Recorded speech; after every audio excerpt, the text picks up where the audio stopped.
Lunch hari ni 1 sendok nasi, 3 ekor ikan goreng, tenggek burung, paku rawon rebus and sambal tempoyak.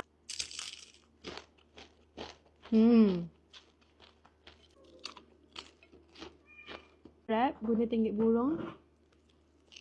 Sedap je daun ni. Betul ke tenggek burung? I tak ingat. Sebab I lupa nak tanya seller. Paku rawon.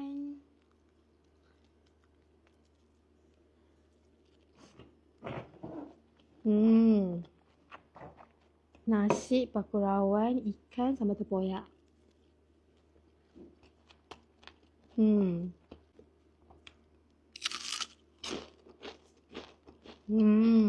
Nasi dah nak habis.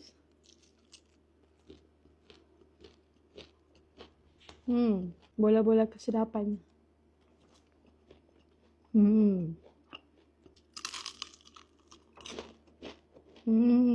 Nasi tak berkuah tak apa. Yang penting ni sambal tempoyak kena ada.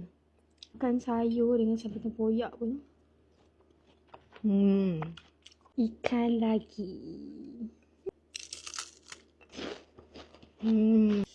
Sedap. Habis.